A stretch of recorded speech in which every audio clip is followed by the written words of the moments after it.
2025 March 29వ తేదీ శని గ్రహ మార్పు జరుగుతున్నది. అంటే 2025 మార్చ్ 29వ తేదీ వరకు కూడా శని గ్రహ కుంభరాశిలో సంచారం చేస్తూ మార్చ్ 29వ తేదీ తర్వాత అంటే 30వ తేదీ శని భగవానుడు కుంభరాశి నుంచి మీనరాశికి వెళ్ళి సంచారం చేయబోతున్నారు. ఏదైతే ఈ మీనరాశిలో సంచారం 2025 మార్చి మాసం నుంచి 2027 జూన్ వరకు కూడా మీనరాశిలోనే సంచారం చేస్తున్నారో, ఈ మీనరాశిలో శని సంచారం వల్ల ద్వాదశ రాశుల వాళ్ళకి ఎలాంటి ఫలితాలు వస్తున్నాయో తెలుసుకుందాం. దానికన్నా ముందు ముఖ్యంగా ఒక 2 నిమిషాల పాటు మీకు కొద్దిగా శని గ్రహ గురించి మీకు ఎక్స్‌ప్లెయిన్ చేస్తున్నాను. సోది అని ఎవరు అనుకోకండి. ఇది ఎందుకు ఇవన్నీ చెప్తున్నాను అంటే, వాస్తవాన్ని మీకు చెప్తే మీరు అర్థం చేసుకుంటారు అనే ఒక ఉద్దేశంతో చెప్పడం జరుగుతున్నది కాబట్టి చెప్తున్నాను. ముఖ్యంగా ఏళ్నాటి శని, అర్ధాష్టమ శని. అర్ధాష్టమ శని అంటే చతుర్థ స్థానంలో శని వచ్చినప్పుడు దాన్ని అర్ధాష్టమ శని అంటాము. పంచమ స్థానంలో శని వచ్చినప్పుడు దాన్ని పంచమ స్థానం అంటాం, పంచమ శని అంటాము. తర్వాత అష్టమ స్థానంలోకి శని వచ్చినప్పుడు దాన్ని అష్టమ శని అంటాము. సో ఇలా ఏళ్నాటి శని, అర్ధాష్టమ శని, పంచమ శని, అష్టమ శని. సో ఇవన్నీ కూడా మనకి ఇది వస్తుంది అనగానే చాలామందికి ఒక భయము, ఆందోళన ఏర్పడుతూ ఉంటుంది. అంటే ప్రతి మనిషిలో కూడా ఎలాంటి థాట్స్ వస్తున్నాయంటే, ఏ కష్టం వచ్చినా దానికి రీజన్ శనిదేవుడే అన్నట్టుగా భావిస్తున్నారు. అలా కాదండి. ఇక్కడ ముఖ్యంగా మీ స్వజాతకం, మీ జన్మ జాతకంలో శని బలిష్టంగా ఉన్నాడా, శని బలహీనంగా ఉన్నాడా తెలుసుకోండి. శని బలిష్టంగా ఉన్నట్లు కనుకైతే ఆత్మవిశ్వాసం ఎక్కువగా ఉంటుంది. ఉద్యోగంలో ఇబ్బందులు ఉండవు, వ్యాపారంలో ఇబ్బందులు ఉండవు, సంఘంలో మీకంటూ ఒక గుర్తింపు, గౌరవం అనేది ఉంటున్నది. అదే శని బలహీనపడ్డప్పుడు ఆత్మవిశ్వాసం ఉండదు, ఉద్యోగంలో అభివృద్ధి ఉండదు. ఏ చిన్న పని చేసుకుంటూ చాలా కష్టపడుతూ శారీరకంగా కష్టపడాలి. శని బలహీనపడినప్పుడు శారీరకంగా కష్టపడేలా చేస్తాడు. వృత్తి వ్యాపారాలలో ఆటంకాలు ఎదుర్కోవాల్సిన ప్రమేయం ఏర్పడుతూ ఉంటుంది. మోసపోవడము, నష్టపోవడము, ఆరోగ్యం విషయంలో ఇబ్బందులు, ఇవన్నీ కూడా శని బలహీనపడ్డప్పుడు పుట్టినప్పుడు ఉన్న వ్యక్తులకే ఉంటుంది. అలానే మనకి గోచారంలో ఒక్కొక్క గ్రహం ఒక్కొక్క స్థానానికి వచ్చినప్పుడు ఆ స్థానం మీద అష్టకవర్గ బిందువులు ఎన్ని ఇచ్చారో చూసుకోవాలి. చూడండి, ఇప్పుడు వృషభ రాశి వాళ్ళకి లాభస్థానంలో శని వస్తున్నాడు. అంటే శని మనకి వృషభ రాశి వాళ్ళకి చాలా మంచి మార్పులు తీసుకొని వచ్చి ఇస్తాడు. అంటే శుభ ఫలితాలు ఇస్తాడు. బట్ ఆ శుభ ఫలితాలు ఇస్తాడు అని మనం చెప్పుకుంటున్నాము. బట్ కొంతమంది కొద్ది రోజులు అయిన తర్వాత మెసేజ్ చేస్తూ ఉంటారు, మీరు చెప్పినట్టే జరగట్లేదు అని. వై? బికాజ్ చూడండి, అష్టకవర్గ బిందువులు ఎన్ని ఇచ్చాడో చూసుకోండి. శని భగవానుడు లాభస్థానంలో వస్తున్నాడు అంటే పూర్తిగా శుభం కాదు. పూర్తిగా శుభ ఫలితాలు ఇవ్వాలి, ఉద్యోగంలో అభివృద్ధి ఇవ్వాలి, వ్యాపారంలో అభివృద్ధి ఇవ్వాలి. శనికి సంబంధించిన బిజినెస్ ఎవరైతే చేస్తున్నారో, కాంట్రాక్టర్స్ కావచ్చు, పొలిటికల్ లీడర్స్ కావచ్చు, స్క్రాప్ బిజినెస్ కావచ్చు, కోల్ బిజినెస్ కావచ్చు, స్టీలు బిజినెస్ కావచ్చు, ఇనుప బిజినెస్ కావచ్చు, ఇలాంటి బిజినెస్ చేస్తున్న వాళ్ళకి చూసుకోండి, అష్టకవర్గ బిందువులు ఎన్ని ఇచ్చారో చూసుకోండి. అష్టకవర్గ బిందువులు ఎక్కువ ఇచ్చి ఉంటే 4, 5, 6 ఇచ్చి ఉంటే ఫెంటాస్టిక్గా ఉంటుంది. తర్వాత దశాభుక్తి మ్యాచ్ చేసుకోండి. చూడండి, ఇంకొకటి చెప్తున్నాను. శని గ్రహ పంచమ స్థానానికి వచ్చినప్పుడు ఒకలాగా ఫలితాలు ఉంటాయి, చతుర్థానికి వచ్చినప్పుడు ఒకలాగా ఫలితాలు ఉంటాయి, ఏనాటి శని సమయంలో ఒకలాగా ఫలితాలు ఉంటాయి. ఏనాటి శని సమయంలో కావచ్చు, అర్ధాష్టమ శని అంటే చతుర్థ స్థానంలో శని వచ్చినప్పుడు దేని మీద ఇన్వెస్ట్ చేయకుండా ఉన్న దాంట్లోనే వెళ్ళాలి.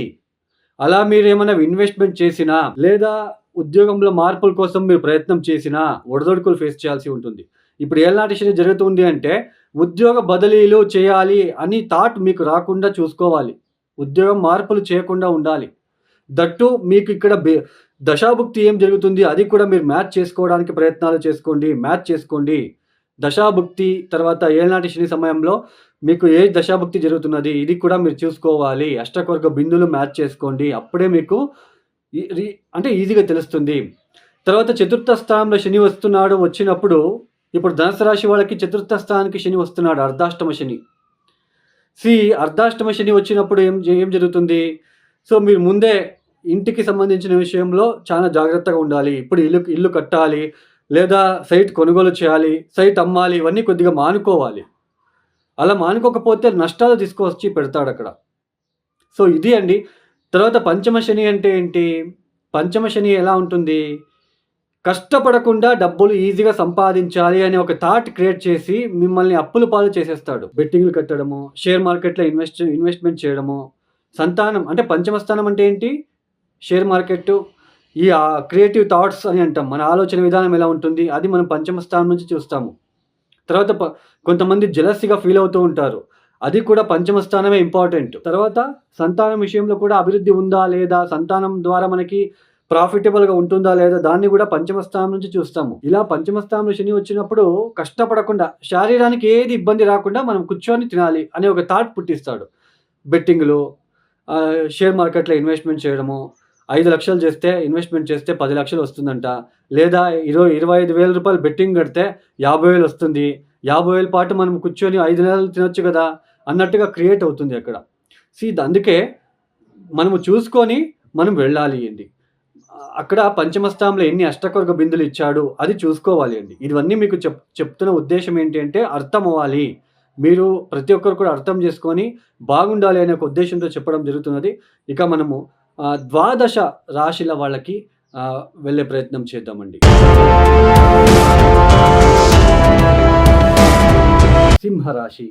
ఈ సింహరాశి వాళ్ళకి ఈ 2025 మార్చ్ 29వ తేదీ వరకు కూడా ఆయన సప్తమ స్థానంలో సంచారం, అంటే కుంభరాశిలో సంచారం.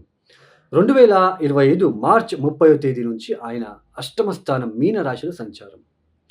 సింహరాశి వాళ్ళకి ఇక్కడ చూడండి, అష్టమ స్థానంలో శని వచ్చాడు అనగానే మీరు భయపడకండి దయచేసి. అక్కడ అష్టమ స్థానంలో ఏదైనా గ్రహాలు ఉన్నాయా ఒకసారి చూసుకోండి. మీ జాతకంలో అంటే మీనరాశిలో ఏదైనా గ్రహం ఉందా? ఏ గ్రహము లేదా పక్కన పెట్టేసేయండి. అక్కడ అష్టమ స్థానంలో ఎన్ని బిందువులు ఇచ్చాడు అది కూడా ఒకసారి చెక్ చేసుకోండి. 0, 1, 2 ఇచ్చి ఉంటే అష్టమ స్థానం కాబట్టి మీరు ఏది ఇబ్బందులు పెద్దగా రావు, వచ్చినా కూడా అవి తట్టుకునే శక్తి కూడా ఉండదు. అర్థమైంది కదా? అదే అష్టమ స్థానానికి 4, 5, 6 బిందులు ఇచ్చి ఉంటే ఇబ్బందులు వచ్చినా వాటి నుంచి బయటపడే ఆస్కారాలు ఉంటాయి. ఫైట్ చేసి మీరు ముందుకు సాగే అవకాశాలు ఉంటాయి. సామాన్యంగా అష్టమ శని వచ్చినప్పుడు ఆరోగ్యరీత్యా ఇబ్బంది ఉంటుంది. ఫైనాన్షియలీ, ఫ్యామిలీ, తర్వాత హస్బెండ్ అండ్ వైఫ్ రిలేషన్షిప్‌లో ఒడిదుడుకులు, ఇబ్బందులు రావడానికి అవకాశాలుంటాయి. ఈ సమయంలో స్టమక్ రిలేటెడ్ ఇష్యూస్ ఎక్కువ తలెత్తే సూచనలు ఉంటాయి. కడుపు నొప్పికి సంబంధించిన విషయంలో ఎక్కువ డిస్టర్బెన్సెస్ ఫీల్ అవుతూ ఉంటారు. తర్వాత ఫ్యామిలీ లైఫ్‌లో డిస్టర్బెన్సెస్ ఏర్పడుతూ ఉంటుంది. మీ క్లోజ్ రిలేషన్స్‌తో కొద్దిగా తగాదాలు, కొద్దిగా డిస్టర్బెన్సెస్ ఏర్పడడానికి అవకాశాలు ఉంటాయి. అంటే ఇక్కడ అష్టకొర్గ బిందులు చూసుకోండి. తర్వాత అష్టమ స్థానంలో ఏదైనా శనికి సంబంధించిన శని శత్రు గ్రహాలు ఏదైతే ఉన్నాయా, సూర్యుడో, కుజుడో, కేతు లాంటి గ్రహాలు ఉన్నాయా అని చూసుకోండి. అక్కడ ఏ గ్రహము లేదు, అష్టకొర్గ బిందులు కూడా బాగున్నాయంటే పెద్దగా మీరు ఇబ్బంది పడాల్సిన అవసరం లేదు. అందులోన 2025 ఏప్రిల్ తర్వాత మీకు గురుబలం అనేది రాబోతున్నది. అంటే లాభస్థానానికి గురు సంచారం ఉంటున్నది కాబట్టి మీరు బ్యాలెన్స్ చేసుకునే ఆస్కారాలు ఉంటున్నది.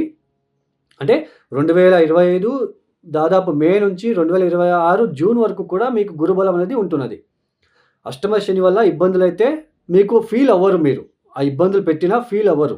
ఎందుకంటే గురుబలం ఉంటున్నది కాబట్టి. 2026 జూన్ తర్వాత కొద్దిగా ఫీల్ అవ్వడానికి అవకాశాలు ఉంటుంది. ఎందుకంటే గురువు వ్యయస్థానానికి వచ్చేస్తాడు అప్పుడు.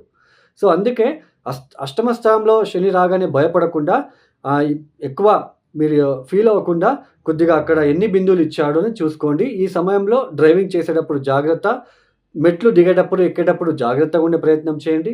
ఆరోగ్యం విషయంలో జాగ్రత్త. తర్వాత ఆర్థిక విషయంలో ఈ సమయంలో షూరిటీ సంతకాలు వేయడము, తర్వాత ప్రాపర్టీ మీద ఏదైనా ఇన్వెస్ట్‌మెంట్ చేయడము ఇలాంటివి చేయకండి. కొద్దిగా లీగల్ ఇష్యూస్ తలెత్తే సూచనలు ఉంటాయి. జాగ్రత్తగా ఉండే ప్రయత్నం చేసుకోండి. మొత్తానికి ఈ అష్టమ శని సంచారం వల్ల మనకి ఏదో అయిపోతుంది అని మనము జనరల్‌గా అయితే చెప్పలేము. బట్ మీ జాతకంలో అష్టకొర్గ బిందువులు, దశాభుక్తి ఈ 2 మ్యాచ్ చేసుకుంటే ఫలితాలనేది కనిపించడానికి అవకాశాలు ఉంటాయి అని చెప్పుకోవచ్చు. మొత్తానికి ఈ సింహరాశి వాళ్ళు మీరు ఏం చేసుకోవాలి అంటే రుద్రాభిషేకం ఎక్కువ చేయించుకోవడానికి ప్రయత్నం చేయండి. శివాలయాల్లో శనివారం పూట రుద్రాభిషేకం ఎక్కువ చేసుకోవడము. తర్వాత ప్రతిరోజు మానకుండా ప్రదోష కాలంలో ఈ నువ్వుల ఒత్తులని వెలిగించడానికి ప్రయత్నం చేయండి. తర్వాత ఓం నమః శివాయ శివ పంచాక్షరి మంత్రము, తర్వాత మృత్యుంజయ మంత్రాన్ని ఎక్కువ సార్లు పఠించడానికి ప్రయత్నాలు చేసుకోండి. వీలైనంత వరకు ఇక్కడ మీరు చేసుకోవాల్సింది శని త్రయోదశి రోజు శివుడికి ప్రదోష కాలంలో ప్యూర్ నువ్వుల నూనెతో అభిషేకాలు కూడా చేయించుకోవడానికి మీరు ప్రయత్నాలు చేసుకోండి. మొత్తానికి ఈ యొక్క పరిహారాలు చేసుకుంటారని భావిస్తూ అష్టమ శని అని మీరు భయపడకుండా అష్టకవర్గ బిందువులు దశాభుక్తి మ్యాచ్ చేసుకొని అక్కడ 0, 1, 2 ఉంటే డిస్టర్బెన్సెస్ ఎక్కువగా ఉంటుంది. అంటే మీరు ఏదైనా చిన్న ఇబ్బందులు వచ్చినా తట్టుకోలేరు. అదే 4, 5, 6 ఉంటే ఎంత మేజర్ ఇబ్బంది వచ్చినా తట్టుకుంటారు. తర్వాత దాన్ని ఫైట్ చేసి దాని నుంచి మీరు బయటపడే ఆస్కారాలు కూడా ఉంటాయి. ఇట్స్ డిపెండ్స్ ఆన్ అష్టకవర్గ బిందువులు. అంటే తర్వాత మనకి దశాభుక్తి కూడా మనము చూసుకోవాలి. సో, ఆ శనిదేవుడి యొక్క కృపా కటాక్ష సింహరాశి జాతకుల మీద ఉండాలని ఆశిస్తూ, కోరుకుంటూ ఈ యొక్క వీడియోని క్లోజ్ చేస్తున్నాను. ఈ యొక్క వీడియో మీకు నచ్చితే లైక్ చేయండి, షేర్ చేయండి, సబ్స్క్రైబ్ చేసుకోండి. సర్వే జనో సుఖినో భవంతు. ధన్యవాదములు.